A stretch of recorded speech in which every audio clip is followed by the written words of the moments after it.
All right, hello. I'm going to be sharing 7 forearm exercises for the extensors today.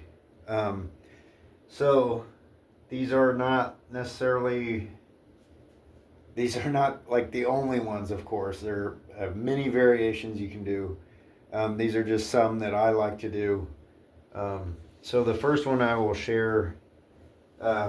It's kind of a unconventional exercise. You don't really see it. But this is just a board, 2x4, 21 and a half inches long. I did drill a hole in it, and I have a bolt that I put in there to add weight, but that's more for like extension stuff. Or flexor stuff. The extension stuff, you can't really use any weight unless you're super strong.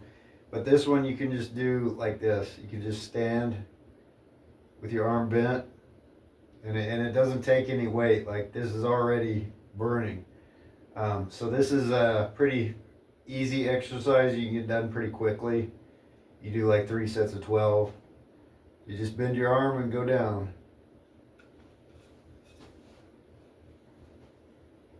So this is it's not going to take you long to complete this exercise. Do about 3 sets. 3 or 4, whatever you want to do. If you want high volume, you can do that. You can do more than 12 reps, obviously. Whatever you choose to do. The next exercise. This one is another kind of unconventional exercise. I've never seen it done. Maybe it has been done. I don't know. It's one I just kind of tried one day and it worked okay. But you just lay down, 10-pound plate. Make sure you can see. Okay, arm extended, and then just extend your wrist. And this is one it's going to work better for like higher reps. Normally I will do around 30, just to where it starts burning quite a bit. And this is another exercise where you can't really add too much weight. So this is probably better as a lot of these exercises I'll use as not really the primary one, but like a secondary exercise just to finish the muscle off. So that's an arm extended, 10-pound plate, wrist extension while laying down. And these exercises look kind of funny, but they are effective. They do make your arm burn pretty much, or quite a bit, whatever you want to say. Okay, the next one here is a reverse wrist roll. The wrist roll is a very, I don't know what to say, it's a versatile exercise. Like, you can do lots of things with this. You see this one, I have softballs on the side. But the reverse roll is just one of the old trusty exercises you can do. And I like to go down slow. Some people will drop it, like let it roll down fast, but I like to go down slow. I just feel like that adds to the burn a little bit. So this one, you're rolling it up, kind of like you're revving up a motorcycle or something. And you'll really feel it in the extensors.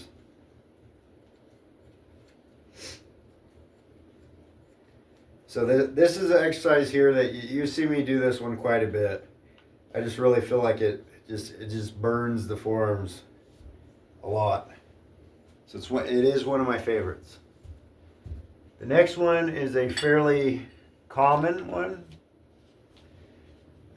Well, this one is the standing variation. I kind of just decided to do this one day.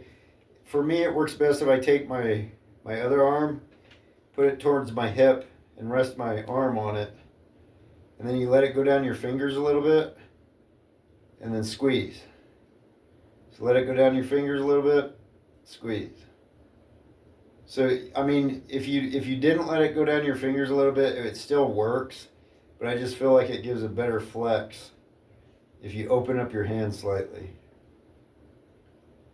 So you're just extending your wrist back. It's a very small range of motion, but you will feel it. Like it really starts burning. So we'll just do the left side.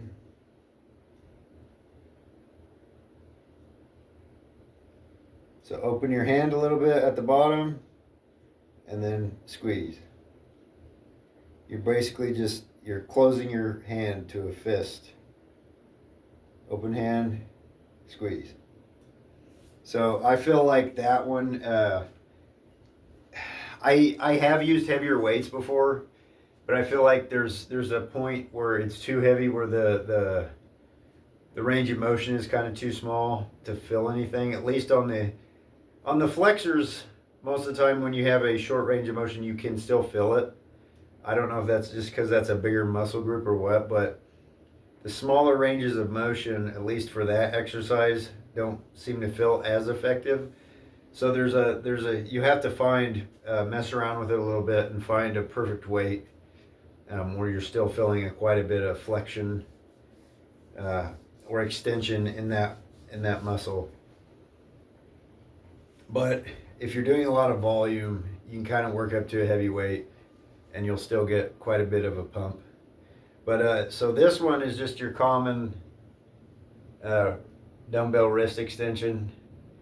I find if I go down too far, it doesn't really, like, it's almost counterproductive. So I find going about close to all the way down, like if I keep the range of motion about right here, it works pretty well. But that's just my opinion. It's kind of a happy medium. So you'll have to mess around with it and see what ranges of motion work best for you. Everybody's different. So you may find that going all the way down helps you, but it seems to me like right here is just too far.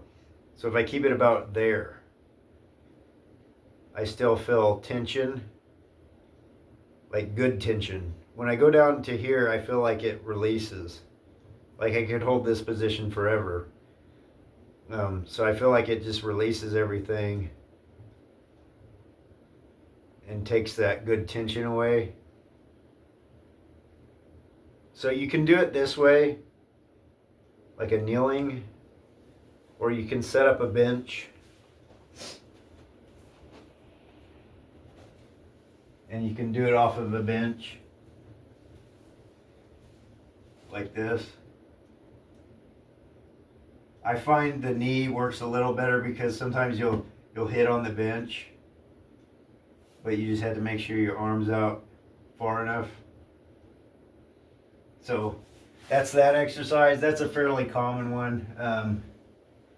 It's one that's done quite a bit. Everybody kind of knows that exercise. I was just going to do 5, but I have some other exercises that I'd like to do. One is just with these little bands. So you just put your fingers in the band and you want to make sure they're in there good. You don't want it to fly off. But and then you just extend your fingers. Now I like to use this one more like a superset. I do use it by itself sometimes, like for higher reps. But I do find that this is a good exercise to use. And both of these 2 exercises I'm going to show you here, this one and the next one, are better to use for like a superset. So you're trying to get that extra pump in there. So you just put the band on your fingers and extend your fingers. Fairly simple. And the further down that you put it, the easier it will be. So let's say this was fairly hard for you to do. If you put it a little bit deeper down on your fingers, it's a little bit easier till you get stronger with this band. I'm not for sure like what the rating is for this band. There's different companies where you can find that they're like an easy band or a lighter band, whatever. This one though, I just found this one day when I was walking around. I got lucky, found this on the ground, and I knew what it was. I'm sure a lot of people maybe looked at it, didn't know what it was, but I knew what it was, and I knew it would be useful to have, so I picked it up. So lucky me. The next exercise is just with no weight at all. You just stand and extend your wrists. And you'll be surprised at how much that burns after you do about 12 reps or so. Like, it actually burns, at least for me. Maybe it's because the back of my forearms are weaker, I don't know. But I like to use this after I do another exercise, like a main one, like maybe the dumbbell wrist extension. I'll come up and I'll just do like 12 of these just to get some extra blood flow into that area. So I find that these two exercises here, the band and this, work best as like a superset to these other ones. Now the board one you can also do on the ground as well, kind of like how I did. I can just show you real quick. I mean, there's many different ways. You can play around with these and just find variations that work best for you. So don't think these are the only exercises. There are numerous other ones. You just have to mess around and find which ones work best. So with the board, you can also do the extension. And I find it works best putting your thumb around it like that. Like, you can put your thumb underneath, but I find it just, after a while, it starts hurting your thumb. So it's up to you. It may not cause you any pain at all, but for me, sometimes it does. Right now, it doesn't feel too bad, so it just depends on the day, I guess. You do get a better burn with the thumb on this side. This one you could do many more reps, which I assume is because the range of motion is smaller. But it's just up to you. You just have to mess around with it.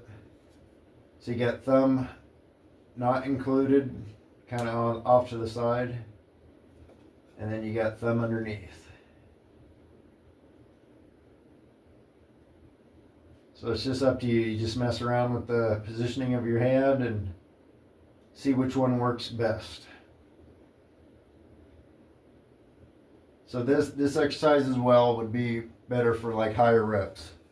So those are just 7 exercises that I like to use quite a bit. There are more though, so these are not it. Maybe I could make another video showing many more variations. That would of course be a longer video. But these were just kind of the 7 exercises I thought are useful, at least for me.